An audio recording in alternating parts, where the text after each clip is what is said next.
Cha cha cha cha. Welcome back to Politics as Usual. I'm your host with the most, Eric Wright, and we are here at True Executive Radio to bring you some new information, some hot topics to go over it and give it the black perspective or the overall perspective. Again, we're here at True Executive Radio, and we're going to talk about it. So I saw a few headlines, and I want to try to get to it. The first one, let's give a shout out to Adidas. What did Adidas do?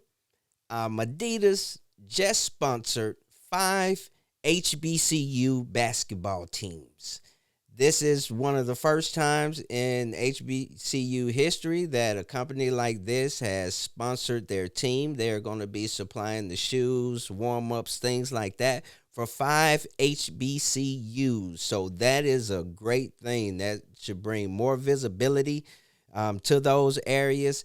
And it should give the HBCU students the support they need, because I know sometimes it's hard to find funding and things like that. So let's give Adidas a big shout out for doing that, giving back and doing something for the HBCUs. So shout out to Adidas for that. That's 5 HBCUs that are now sponsored by Adidas. The next topic I want to get to, because I've seen some disturbing stuff. You know that the U.S. and America is in so many different countries, and they're involved in so many different conflicts and things like that. And whether they're making the situation worse or helping, there's always some bad actors in those areas that are there to take advantage of people. So there was a U.S. founder of a Haiti orphanage that was accused of sexual abuse, and he will remain behind bars. He is 71 years old, Michael Glenenfield.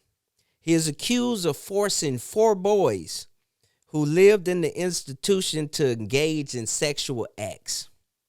This is somebody that was given the green card to be over there in Haiti, that's supposed to be there to help and support the Haitian people as they try to rebuild and get back to a place of normalcy with all the conflicts that's going on. And it's a person that's at the orphanage that's preying on kids that have lost their parents through either war or conflict, and they're there, and he was taking advantage of them.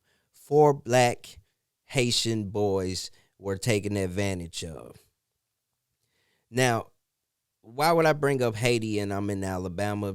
I could bring it back to Alabama, and this is unfortunate. In Montgomery, there's a man that was charged with rape and sodomy, and he was given 15 years, but he is set to be released, and he only served 3 years. And that's in the city of Montgomery, and they are about to let this person back on the street. Sometimes it feels like our justice system is broken, and it's because if you have the money to pay for attorneys, if you have the ear of judges and things like that, you can probably get things done that probably shouldn't be done. Kind of like the killer, Greg Gunn. The killer of Greg Gunn.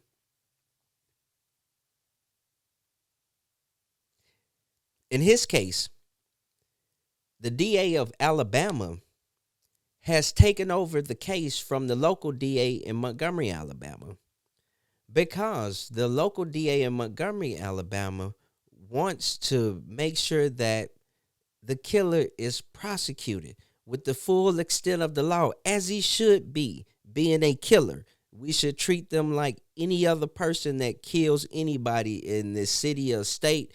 But our state attorney general thinks differently. So he now has control over that case. So keep your eye on that. Be in tune with that, because they're trying to let this guy back out on the street. And if they let him back out, he'll probably just move somewhere and get on the police force somewhere else, and there'll be another Greg Gunn in another state in another city sometime, because these people do not change. Now, the last topic I want to bring up, I got some good news for you people. I know it's been cold. I know it's been cold, and I know your power bill keep going up, and you can't really judge what your power bill would be from one month to the next. And we don't even know how they come up with these prices. But there is a small amount of justice that's been going on. So the state of Alabama requires Alabama Power to pay up. There was a settlement found from 2022.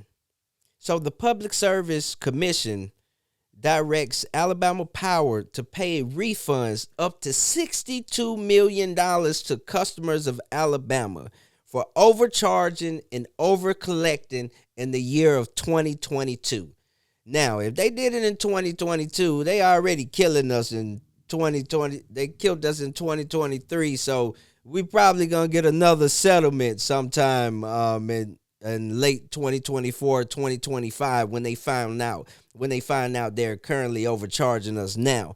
But as of right now, $62 million are going back to the customers of Alabama that has Alabama Power, which the Southern Company has pretty much a monopoly on energy. They have a monopoly on energy so bad that in the state of Alabama, with all of this sun, with all of this heat, we're probably the only state that's locked out of being able to attach solar panels to our homes. Yes, Alabama Power has so many politicians and people that they give to. They make sure that when a session comes up, that they put out bills to make sure and deter people from using solar. Now, why would they do that? Yeah, because they would lose customers if everybody converted to solar. So we get it. We get what you're doing. But Alabama Power does this, and in the state of Alabama, if you have a solar panel in your house, usually in net metering, whenever you collect solar power, you're generating that power and you store it. And you can either release it to the grid or use it. This is called net metering, and the more power that you put onto the grid, the less power that the power company has to send out. This is net metering, and for that, the company owes you. See, Alabama Power was so smart and they got so many politicians in their pocket. They made sure that Alabamians would never experience this. So if you put up a solar panel in your house, you actually get charged a solar fee by Alabama Power for having solar. How backwards is that? Just wait till they have to put out the settlement on that. It's going to be way more than $62 million. This is politics as usual. Remember, if you can't see through the bullshit, you'll always get fooled by it. Keep your head on the swivel.